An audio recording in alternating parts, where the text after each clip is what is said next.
இனி summer holidays கண்ணு call GT ஹாலிடேஸ்க்கு பண்ணு. GT holidays, south India's #1 travel brand. மிஸ்குவாகம்ங்கிறது இது வந்து 45 வருஷமாக நடத்திட்டு இருக்காங்க. 42 டிஸ்ட்ரிக்ட் ப்ளஸ் பாண்டிச்சேரி, இதில் இருக்க எல்லா டிரான்ஜெண்டர்ஸும் அந்த விஷயத்தில் பங்கெடுத்துப்பாங்க. அதில் நான் ஒருத்தியாக ஈரோடு டிஸ்ட்ரிக்ட்லேருந்து பார்ட்டிசிபேட் பண்ணி வின் பண்ணுங்கிறதுல அந்த 9 அலியூஸு அந்த மாதிரி விஷயங்கள் எல்லாமே நாங்களும் அதில் கேட்டுட்டு தான் வந்தோம். படித்த திருநங்கைகளே நிறைய பேர் வழி இல்லாமல் பாலியல் தொழிலுக்கு ஆளாக்கப்படுறாங்க, பெக்கிங்க்கு ஆளாக்கப்படுறாங்க. வேறு வழி இல்லை அவங்களுக்கு, அவங்களோட வயிற்று பொழப்புக்கு என்ன பண்ணுவாங்க. அதனால் செக்ஸ் ஒர்க் பண்ணுறவங்களையும் பெக்கிங் பண்ணுறவங்களையும் நான் வந்து அவங்க பண்ணுறது கரெக்டுன்னு சொல்ல வரல, தப்பு தான். இருந்தாலும் அவங்களுக்கு வேறு வழி இல்லை. என் கூட இருக்கவங்களே சொல்லியிருக்காங்க, நீ வந்து இந்த விஷயத்தையே உன்னால் எதுவுமே பண்ண முடியல, நீ இதெல்லாம் போய் என்ன பிடுங்கி கற்றுக்கிட்டு இருப்போற, என்ன கிழிச்சிட்டு போகிற, நீ இன்னும் அவ்வளோ மயிறு பிடுங்கிட்டு போகிற அப்படிங்கிற மாதிரியான விஷயங்கள்லாம் சொன்னது எனக்கு இப்போ நான் வந்து நான் அவங்களுக்கு பதிலடி கொடுக்க, நான் வாயை திறந்து கொடுக்க தேவையில்லை. அதுக்கு எல்லாத்துக்குமே நான் இந்த விஷயத்தை நான் காமிப்பேன். 2 இயர்ஸ் லாங் டிஸ்டன்ஸ் லவ். அவங்க வந்து சென்னை தான். நான் கேட்டேன், எப்போ நம்ம மேரேஜ் பண்ணிக்கலாம் அப்படின்ற மாதிரி கேட்டேன். ஏன்னா இப்போ இருக்கிற எனக்கு மெச்சூரிட்டி அப்போ இல்லை. நீங்கள் டிரான்ஸ்ஜெண்டர், உன்னால் குழந்தை பெற்றுக்க முடியாது. நான் கேட்குறேன், அப்போ லவ் பண்ணுறப்ப தெரியலையா டிரான்ஸ்ஜெண்டர் தான் நான் அப்படின்ற விஷயம் உனக்கு தெரியலையா? மணிக்காகவும் செக்ஸ்க்காக மட்டும் டிரான்ஸ்ஜெண்டர் லவ்ங்கிற பேரில் ஏமாத்துறப்ப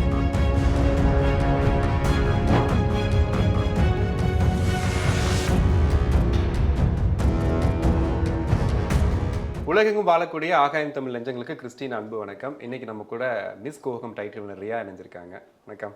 வணக்கம். மிஸ் கோவகம் இந்த மாதிரி மிஸ் அந்த கேட்டகரியில் வர்றாங்க இல்லையா, அதுலேயும் வந்துட்டு இந்த மாதிரி டிரான்ஸ்ஜெண்டர்ஸ் வரும்போது அவங்க கிட்ட ஒரு எக்ஸ்ட்ராவாக ஒரு ப்ளஷிங் இருக்கும், ஒரு மாதிரி ஒரு ஆட்டிடியூட்லேயே பார்த்தீங்கன்னா ஒரு பியூட்டிஃபுல்லான விஷயங்கள் இருக்கும். அதே தான் உங்கள்கிட்ட நான் பார்க்குறேன், வந்ததுலேருந்து நான் பார்த்தேன். பட் வந்து உட்காந்தது பேச ஆரம்பிக்கும் போது நீங்கள் இது பண்ணது எல்லாமே, ஏன்னா அந்த ஒரு ஹாப்பினஸ்ஸாக, ஏன்னா நம்ம ஒரு விஷயத்துக்காக ரொம்ப கஷ்டப்பட்டு ஸ்ட்ரகிள் பண்ணி ஒரு இடத்துக்கு வரும்போது ஒரு ஹாப்பினஸ் கிடைக்கும். பட் நீங்கள் பண்ணும்போது இன்னும் அது ஒரு ஹாப்பியாக இருக்கும். ஃபஸ்ட்டு எப்படி ஃபீல் பண்ணுறீங்க அந்த விஷயத்தில்?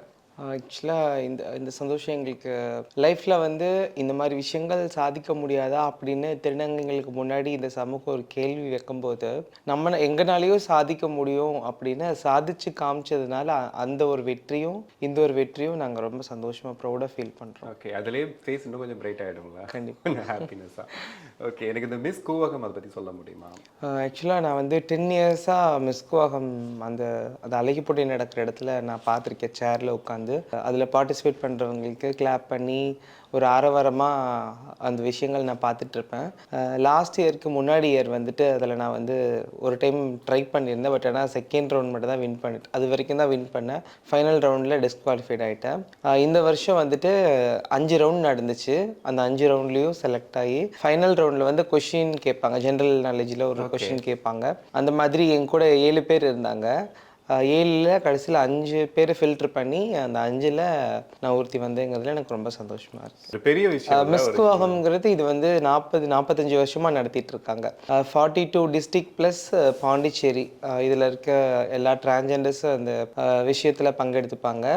அவ்வளோ டிஸ்ட்ரிக்ட் 42 டிஸ்ட்ரிக்ட்ங்கிறது நம்ம தமிழ்நாடு ஃபுல்லாக சேர்த்த மாதிரி ஒரு விஷயம். எல்லா டிஸ்ட்ரிக்ட்லேருந்து நிறைய டிரான்ஜெண்டர்ஸ் பார்ட்டிசிபேட் பண்ணியிருந்தாங்க.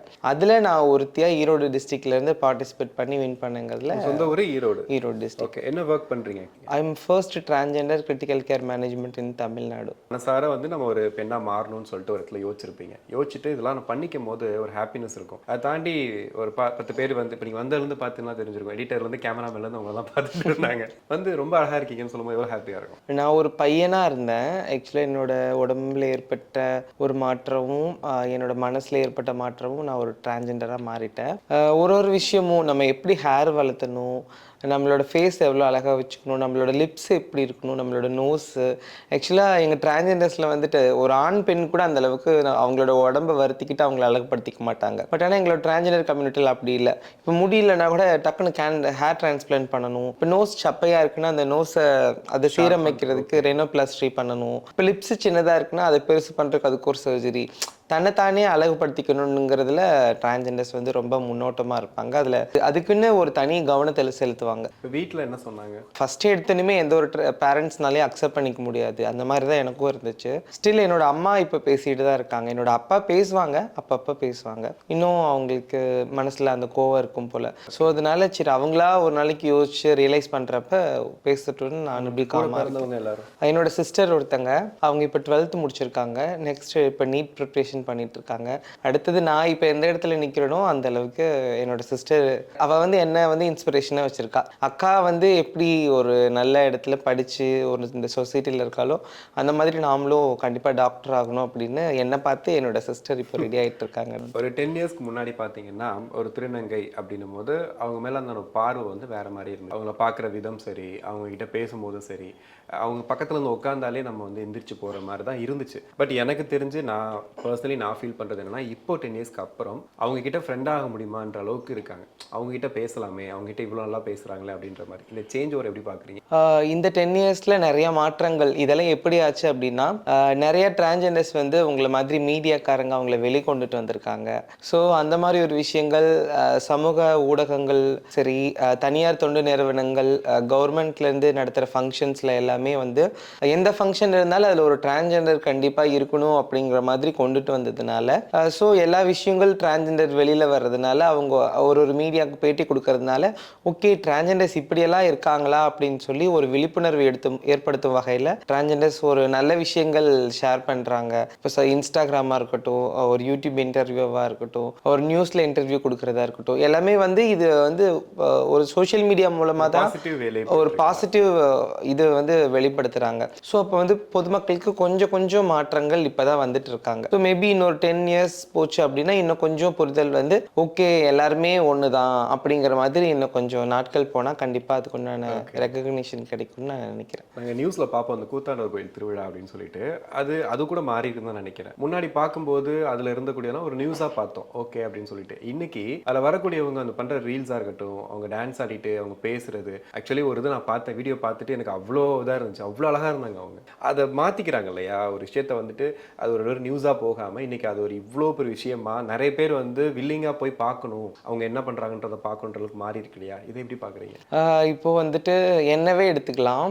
இப்போது நான் ஒரு ஹாஸ்பிட்டலில் ஒர்க் பண்ணுறேன். இந்த சொசைட்டியில் நான் வந்து வெளியில் இப்போ நார்மலாக ஒரு ட்ரம்ஸ் அடித்தாங்கன்னா எனக்கு வந்து ஒரு டான்ஸ் ஆடணும்னு தோணும். பட் ஆனால் அந்த இடத்துல வந்து நான் போய் ரோட்டில் 4 பேர் இருக்கப்போ நான் ஒரு ஏதாவது நினச்சிருவாங்களோ அப்படின்ற இதில் வந்து என்ன நானே கட்டுப்படுத்திட்டு இருந்துக்குவேன். பட் ஆனால் இப்போ கூவாகம் ஃபெஸ்டிவலில் வந்துட்டு என்னோட ஃப்ரெண்ட்ஸு மலேசியாவிலேருந்து வந்திருக்காங்க, சிங்கப்பூர். நான் லாஸ்ட்டாக கொடுத்த இன்டர்வியூஸில் கூட என்னோட ஃப்ரெண்ட்ஸ் எல்லாமே இருந்தாங்க. நான் டைட்டில் வின் பண்ணேன்னு தெரிஞ்சதுமே கூவாகமுக்கு வராதவங்க கூட அடுத்தடுத்தது வெஹிக்கிள் புக் பண்ணி அங்கேருந்து கிளம்பி வர ஆரம்பிச்சிட்டாங்க. ஸோ எல்லாத்தோட அந்த செலிப்ரேஷன் பண்ணுறதுங்கிறது எனக்கு ரொம்ப ரொம்ப ஹாப்பினஸ்ஸாக இருந்துச்சு.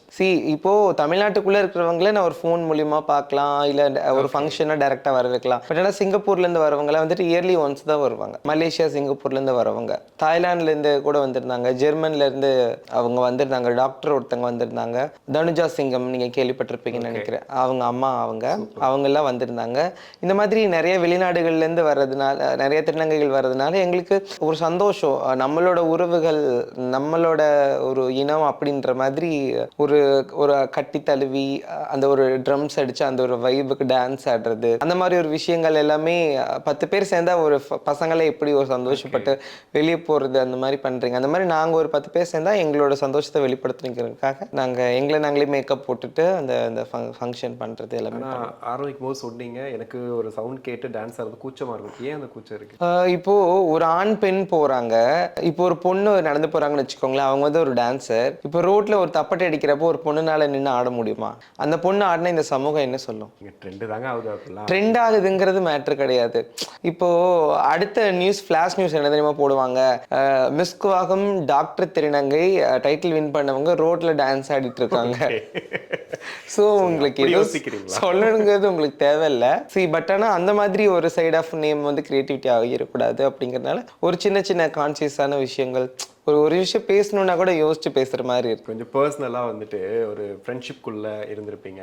ஒரு பையனாக இருக்கும்போது ஒரு ஃப்ரெண்ட்ஸ் கூட்டம் இருந்திருக்கும். நீங்கள் ஒரு பெண்ணாக மாறும்போது அவங்க கிட்ட ஒரு ஃப்ரெண்ட்ஷிப் கூட்டம் இருக்கும். அவங்க பேசுகிற விதம் இருக்கு இல்லையா, நல்லவங்களும் இருப்பாங்க, கெட்டவங்களும் இருப்பாங்க. அவங்க பேசும்போதே சில விஷயங்கள் வந்து உங்களுக்கே தெரியும், இதெல்லாம் தேவையில்லாமல் நம்ம கிட்ட இதை பேசிகிட்டு இருக்காங்க அப்படின்னு. அந்த மாதிரி அனுபவம் ஏதாவது இருக்கா?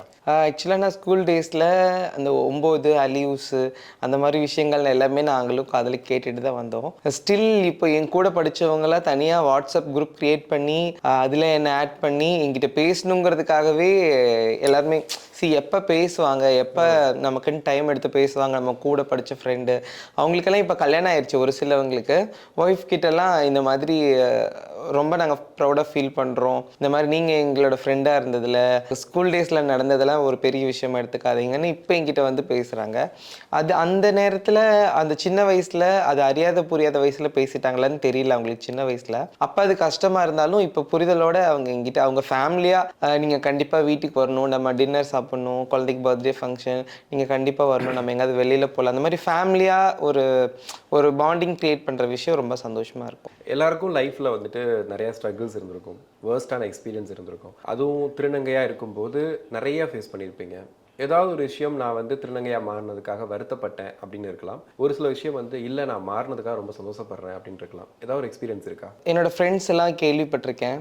இப்போது ஆஃப்டர் சர்ஜரிக்கு அப்புறம் இப்போது நான் சர்ஜரிக்கு முன்னாடி எனக்கு வந்து சைக்காலஜிஸ்ட், சைக்காட்ரிஸ்ட்டுன்னு 2-3 டாக்டர்ஸ் கிட்ட சிட்டிங்ஸ் போனோம். ஸோ அப்போ அவங்க டாக்டர் சொன்ன ஒரு விஷயம் என்னென்னா, நீ டிரான்ஜெண்டராக இருந்தால் உனக்கு என்ன ப்ளஸ்ஸு, நீ பையனாக இருந்தால் என்ன ப்ளஸ்ஸு, சர்ஜரி பண்ணிட்டானா என்ன ப்ளஸ்ஸு, பண்ணலன்னா என்ன ப்ளஸ்ஸு. ஆக்சுவலாக டிரான்ஜெண்டர் சர்ஜரி பண்ணலன்னா இருக்கிற ப்ளஸ் தான் ஜாஸ்தியாக இருக்குது. டிரான்ஜெண்டராக நீ மாறிட்டனா உங்ககிட்ட இருக்க ப்ளஸ்ஸோட லெவல் வந்து கம்மியாக இருக்குது. ஓகே. ஸோ அப்படிங்கிற மாதிரி எனக்கு விஷயங்கள் நான் பார்த்தேன். இருந்தாலும் எனக்கு ஆணித்தனமாக நான் வந்து எனக்கு நானே நான் முடிவு பண்ணிக்கிட்டது, நான் ஒரு பொண்ணு, ப்ளஸ் மைனஸுங்கிறத பார்த்து நான் வாழணும்னு நினைக்கல, வளரணும்னு நினைக்கல. எனக்கு நான் யாருன்னு எனக்கு தெரியும். இந்த உலகத்தில் எப்படி சர்வே பண்ணுங்கிற விஷயம் எனக்கு தெரியும். பட் ஆனால் சர்வே பண்ண விட மாட்டாங்க இந்த உலகத்தில் இருக்க பொதுமக்கள் வந்துட்டு.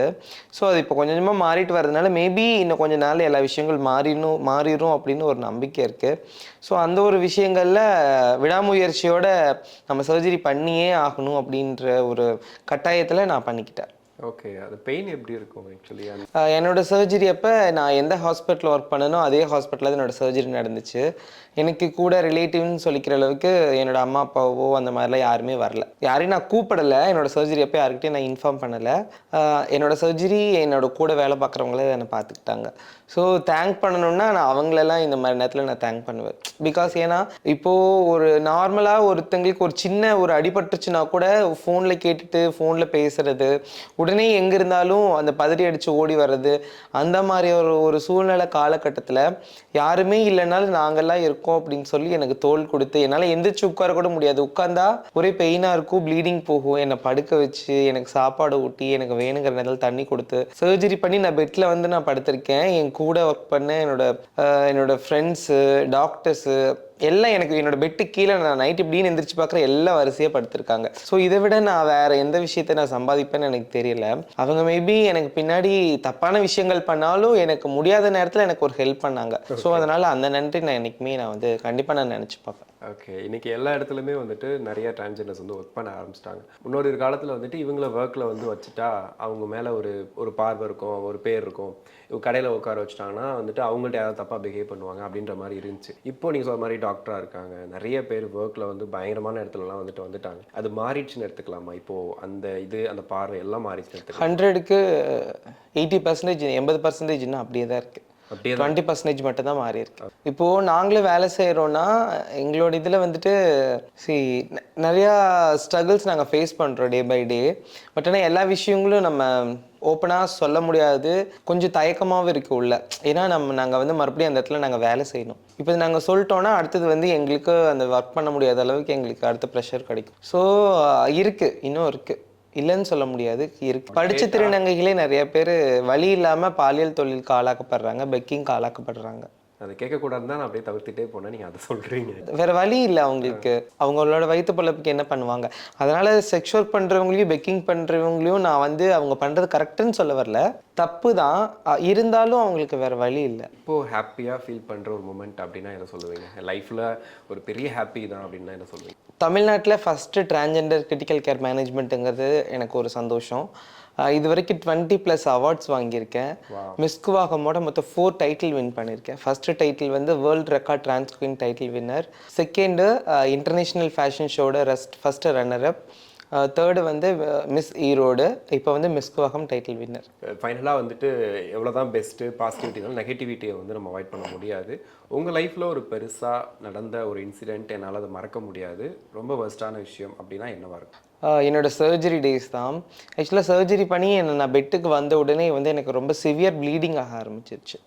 ஸோ ஸ்டாஃபு ஒரு டாக்டர் கூட இருக்காங்க, சர்ஜன்லாம் கிளம்பிட்டாங்க, ரொம்ப ப்ளீடிங் ஆகுது. ஆன் காலில் ஃபோன் பண்ணுறாங்க, இந்த மாதிரி பேடு வச்சு நீங்கள் நல்லா ப்ரெஷர் கொடுங்க, நாங்கள் எல்லாமே வந்துடுவோம், இப்போது இன்னொரு 5 to 10 minutesல ரீச் ஆகிடுவோன்னு. உடனே பக்கத்தில் இருக்க இன்னொரு டாக்டர் சொல்கிறாங்க, இந்த சேஃபர் சைட் லைன் இன்னொரு லைன் ரெடி பண்ணுங்கள், ஏன்னா கண்டினியூஸாக ப்ளீடிங் ஆகிட்டே இருந்துச்சுன்னா பல்ஸ் ரேட் ரொம்ப கம்மியாகிடும், பிபி டவுன் ஆகிடும்.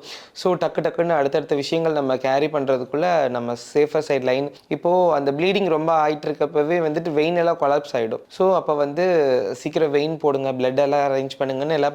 எனக்கு அப்போ கொஞ்சம் மயக்கமாகவே இருக்குது, ஏன்னா ஸ்பைனல் அனஸ்தீஷியா தான் இருந்தாலும் எங்களோட டீமுங்கிறதுனால அனஸ்தட்டிஸ்ட் வந்து எனக்கு கொஞ்சம் தூங்க வச்சு அதுக்கப்புறம் தான் எனக்கு இன்ஜெக்ஷன் பண்ணாங்க, வலி இல்லாமல் இருக்கணுங்கிறதுக்காக. ஸோ அப்போ கொஞ்சம் மயக்கத்துலேயும் இருக்கேன், இருந்தாலும் எல்லாரும் பதட்டப்படுறாங்க. எனக்கு அது மனசுக்குள்ளே தோணுது, சரி ஓகே யாருமே இல்லாமல் நம்ம பண்ணுறோம், அது வந்து தப்பு தானோ, ஒருவேளை நம்ம தப்பு பண்ணிட்டோமோ, நம்ம எல்லாத்தையும் கூப்பிட்டுருக்கணுமோ, இருந்தாலும் நம்மளோட டீம் இருக்காங்க, மருத்துவத்துக்கு மேலே வேறு எதுவுமே கிடையாது, சொந்தக்காரங்களாக இருந்தாலும் வெளியில் தான் நின்னாகணும், டாக்டர்ஸ் தான் எல்லாமே ட்ரீட் பண்ண போகிறாங்க, இருந்தாலும் கடைசி நேரத்தில் எல்லாத்தையும் பார்த்துருக்கலாமோ, திடீர்னு செத்துட்டா என்ன பண்ணுறது அப்படிங்கிற மாதிரியான தாட்லாம் வந்துச்சு. இருந்தாலும் எங்களோட குட் டீம் அவங்களோட கரெக்டான நேரத்தில் கரெக்டான பவரை யூஸ் பண்ணி பிளட் டிரான்ஸ்ஃபியூஷன் எதுவுமே இல்லாமல் என்னை சேஃபாக என்னை வந்து காப்பாற்றிட்டாங்க. ஸோ அந்த விஷயத்தை நான் ரொம்ப ப்ரௌடாக ஃபீல் பண்ணுவேன். உலகத்தில் எல்லாருக்குமே வந்து இந்த பின்னாடி பேசுகிறவங்கள பற்றி கவலை இல்லை அப்படின்னு சொல்லுவாங்க. பட் இருந்தாலும் பின்னாடி பேசுகிறவங்க உங்களுக்கு கொஞ்சம் அதிகமாகவே இருப்பாங்கன்னு வச்சுக்கோங்களேன். நீங்கள் போகும்போதோ வரும்போதோ பேசியிருப்பாங்க. ஒரு வார்த்தை இல்லை ஒரு சென்டென்ஸை வந்து என்னை ரொம்ப ஹர்ட் பண்ணிச்சு. இன்றைக்கி நான் அதை நினச்சி பார்க்கும்போது நான் பெருமையாக ஃபீல் பண்ணுறேன். அன்றைக்கி அப்படி சொன்னீங்கல்ல, நான் இப்படி ஆகிட்டேன் அப்படின்னு. ஆனால் அந்த ஹர்ட் பண்ண வார்த்தையோட அந்த இதை மறந்துருக்கவே மாட்டோம். அந்த மாதிரி ஏதாவது வார்த்தை, ஒரு சென்டென்ஸ் உங்களுக்கு ஞாபகம் இருக்கு? என் கூட இருக்கிறவங்க, எங்கள் சொந்தக்காரங்களே சொல்லியிருக்காங்க, என் கூட இருக்கிறவங்களே சொல்லியிருக்காங்க, நீ வந்து இந்த விஷயத்தையே உன்னால் எதுவுமே பண்ண முடியல, நீ இதெல்லாம் போய் என்ன பிடுங்கி கற்றுக்கிட்டே இருப்போற, என்ன கிழிச்சிரு போகிற, நீ இன்னும் அவ்வளோ மயிறு பிடுங்கிட்டு போகிற அப்படிங்கிற மாதிரியான விஷயங்கள்லாம் சொன்னது எனக்கு இப்போ நான் அவங்களுக்கு பதிலடி நான் வாயை திறந்து கொடுக்க தேவையில்லை. அதுக்கு எல்லாத்துக்குமே நான் இந்த விஷயத்த நான் காமிப்பேன், இந்த க்ரௌனை காமிப்பேன். நான் வந்து லைஃப்பில் நான் ஒரு நல்ல இடத்துல தான் இருக்கேன் அப்படிங்கிற விஷயத்த. லவ் பற்றி பேசலாமா? லவ் அப்படிங்கிற விஷயம் எப்போன்னு கேட்கவா? ஆக்சுவலாக லவ் வந்துட்டு என்னோடய லைஃப்பில் இருந்துச்சு. ஒரு 2 years லாங் டிஸ்டன்ஸ் லவ். அவங்க வந்து சென்னை தான். அப்படியே பேசிட்டு அடுத்தடுத்து அப்படியே 2 years போயிடுச்சு. நான் கேட்டேன், எப்போ நம்ம மேரேஜ் பண்ணிக்கலாம் அப்படின்ற மாதிரி கேட்டேன். ஏன்னா இப்போ இருக்கிற எனக்கு மெச்சூரிட்டி அப்போ இல்லை. ஸோ அப்போ நான் கேட்டேன், எங்கள் ஃபேமிலியில் வந்துட்டு அதை அக்செப்ட் பண்ணிக்க மாட்டாங்க ஒரு டிரான்ஜெண்டர் மேரேஜ் பண்ணுறதுக்கு. அப்போது நான் கேட்குறேன், அப்போ லவ் பண்ணுறப்ப தெரியலையா டிரான்ஸ்ஜெண்டர் தான் நான் அப்படின்ற விஷயம் உனக்கு தெரியலையா, எப்படி நீ திடீர்னு சொல்லலாம்? அவங்க சொல்கிறாங்க, இல்லை இப்போ உலக நியதினா ஒரு பையனாக இருந்தால் உனக்கு ஒரு பொண்ணை கல்யாணம் பண்ணுறது, ஒரு பொண்ணாக இருந்தால் ஒரு ஆணை கல்யாணம் பண்ணுறது அப்படின்றத நியதி. நீங்கள் டிரான்ஸ்ஜெண்டர், உன்னால் குழந்தை பெற்றுக்க முடியாது அப்படிங்கிற மாதிரி ஒரு விஷயம் சொன்னதில் ஆக்சுவலாக அந்த 2 years லவ்ங்கிறது எனக்கு அது ஒரு ஃபஸ்ட் லவ் மாதிரின்னு கூட சொல்லலாம். ஃபஸ்ட் லவ் தான். அதுலேருந்து நான் வெளியில் வர்றதுக்கு எனக்கு அகெயின் ஒரு 1 year எடுத்துச்சு. அதுலேருந்து சாப்பிட மாட்டியாமல், தூங்க முடியாமல், ஒர்க்குக்கு போகிறதில்ல, ஒர்க்கு ஸ்டாப் பண்ணியாச்சு. அந்த மாதிரி இருந்தப்போ அப்போ மழை வந்து அது மறக்கிறதுக்காக சைக்காலஜிஸ்ட் கிட்ட கூட்டிகிட்டு போனாங்க. சைக்காலஜிஸ்ட் கிட்ட கூட்டிகிட்டு போனால் அதை மறக்கிறதுக்குன்னு மெடிசன்றதில் தூங்க வச்சா கொஞ்சம் செட்டில் ஆகிடுவாங்க, அதெல்லாம் மறந்துடுவாங்க அப்படின்னு ஒரே தூங்குறதுக்கு மெடிசன் கொடுத்து என்னை தூங்க வச்சுட்டாங்க. பட் ஆனால் இருந்தாலும் அந்த மெமரிஸ்லாம் நம்மளோட மனசுலேருந்து மறக்க முடியாது இல்லையா? ஸோ ஒரு சில நேரத்தில் வந்துட்டு சரி ஓகே நம்ம இப்படியே இருந்தால் நம்ம சர்வே பண்ண முடியாதுன்னு சொல்லிட்டு அந்த இதில் அந்த விஷயத்துலேருந்து வெளியில் வர்றதுக்காக நான் சூஸ் பண்ண விஷயந்தான் வந்து இந்த ஃபேஷன். ஃபேஷனில் நான் இப்போ அந்த விஷயத்த ஒதுக்கிட்டு இந்த பக்கம் வந்ததுலனா இப்போ வந்து இப்போ ஒரு 4 டைட்டில் வின் பண்ணங்கிறது சாதாரணமான விஷயம் இல்லை. அது இந்த டைட்டில் இப்போ ஃபைனலாக மிஸ்குவாகம்ங்கிறது 42 டிஸ்ட்ரிக்ட்லேருந்து எவ்வளோ டிரான்ஜெண்டர்ஸ் என்னை விட அழகானவங்க, அறிவானவங்க எவ்வளோ பேர் இருப்பாங்க. அவ்வளோ பேரில் நம்ம ஒரு ஆளாக வந்து டைட்டில் அடித்தோங்கிறது விஷயம் எனக்கு ரொம்ப ப்ரௌடாக இருக்குது. ஸோ அந்த லவ் இல்லைங்கிறதுனால நான் வந்து அந்த இதை பேஸ் பண்ணி தான் இப்போ இல்லை அந்த அந்த இடத்துல வந்து நான் வேறு எதுவும் யோசிக்கக்கூடாது, நான் வந்து பீஸ்ஃபுல்லாக இருக்கணும் அப்படிங்கிறதுனால நான் ஒரு பேஷனாக ஸ்டார்ட் பண்ண விஷயந்தான் வந்து இந்த ஃபேஷன். ஓகே, பிரேக்கப்னா அது ஏதாவதுல ஹிட் ஆகிட்டே தான் இருக்கும். அது பெஸ்ட் மூமெண்ட்லேயும் இருக்கலாம், வர்ஸ்ட் மூமெண்ட்லேயும் இருக்கலாம். இவ்வளோ சாதிக்கும் போது ஞாபகம் வரலையா? அதுதான் சொல்கிறேன் பார்த்தீங்களா, அந்த லவ் பிரேக்கப் ஆனதுனால தான் நான் வந்து இந்த இடத்துல நான் இப்படி நினைக்கிறேன், ஒரு நல்ல நிலைமையில நான் நினைக்கிறேன். பட் இப்போ ஸ்டில் அவங்க பேசுகிறாங்க, நேற்று கூட பேசுனாங்க. பட் ஆனால் இந்த டைட்டில்லாம் வின் பண்ணதை பார்த்துட்டு மெசேஜ் கால்ஸ் அந்த மாதிரி வரும் இல்லையா, அந்த மாதிரி பேசுனாங்க. நான் வந்து எதுவும் மூஞ்சில் அடித்த மாதிரி எதாவது பேசிட்டுனோன்னு எனக்கு ஒரு மாதிரி கில்ட்டி. ஏன்னா அவங்க வந்து என்னை அழ வச்சுருக்காங்க. அவங்க நேற்று கேட்ட விஷயம் ஒன்று தான், நான் வந்து உன்னை அழ வச்சேன்னு இப்போ நீ வந்து என்னை அழ வைக்கணும்னு நினைக்கிறியான்னு கேட்டாங்க. எனக்கு அந்த மாதிரி மைண்ட் செட்லாம் கிடையாது.